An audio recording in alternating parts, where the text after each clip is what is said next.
പലതവണ പറഞ്ഞതാണ്, കഴിഞ്ഞ ലോക്സഭാ തെരഞ്ഞെടുപ്പിൽ പറഞ്ഞിരുന്നതാണെന്നൊരു മറുപടിയാണ് സതീശൻ. അതല്ലേ വസ്തുതകളോട് അദ്ദേഹം പ്രതികരിക്കുന്നില്ലെന്ന് ഞാൻ പറഞ്ഞത്. അദ്ദേഹം ഒഴിഞ്ഞു മാറുകയാണ്. മാധ്യമങ്ങളും അതിൽ വലിയ താല്പര്യം കാണിക്കുന്നില്ല. വി.ഡി. സതീശനെ നിങ്ങൾ തടഞ്ഞത്ത് ചോദിക്കണം. SDP പിന്തുണച്ചിട്ട് എന്ത് നിലപാടാണ് നിങ്ങൾ പറയുന്നത്? SDP UDF മുന്നണിയിലുള്ള കക്ഷിയാണോ?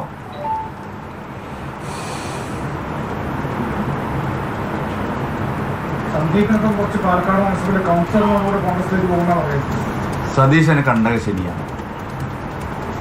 അതുകൊണ്ട് ഇതൊക്കെ സംഭവിക്കുന്നത് അങ്ങനെയാണ്. വി.ഡി. സതീശൻ ഇപ്പോൾ നല്ല കണ്ടക ശനിയാണ്. എവിടെയെങ്കിലും പോയി ഒന്ന് നോക്കുന്നത് നല്ലതാണ്. അത് കൊണ്ടേ പോവുള്ളൂ. അല്ല, ഞാൻ പറഞ്ഞല്ലോ, വി.ഡി. സതീശന് അവസാന ലാപ്പിൽ ചെയ്തത് എന്ത് സംഭവിക്കും എന്നുള്ളത് നമുക്ക് തെരഞ്ഞെടുപ്പ് കഴിയുമ്പോൾ വിശകലനം ചെയ്യാം.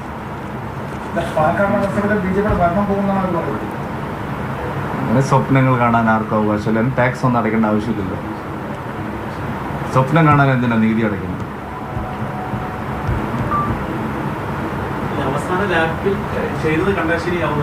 അല്ല, വി.ഡി. സതീശൻ ചെയ്യുന്നതെല്ലാം അങ്ങനെയാണെന്ന്. അതിൻ്റെ അനുരണനങ്ങൾ നിങ്ങൾക്കൊന്നും മനസ്സിലാവുന്നില്ലെങ്കിൽ നിങ്ങളുടെ എന്തോ തകരാറ് നിങ്ങൾക്ക് സംഭവിച്ചിരിക്കുന്നു. അതുണ്ടാക്കുന്ന ചലനങ്ങൾ എന്തൊക്കെയാണെന്ന് നമുക്ക് തെരഞ്ഞെടുപ്പ് കഴിഞ്ഞിട്ട് വിശദീകരണം ചെയ്യാം. ഞാനിപ്പോൾ അത് പറഞ്ഞ് എന്തിനാണ് ആവശ്യമില്ലാത്ത കാര്യങ്ങൾ പറയുന്നത്? സുരേന്ദ്രൻ മാധ്യമങ്ങളോട് സംസാരിക്കുകയാണ്.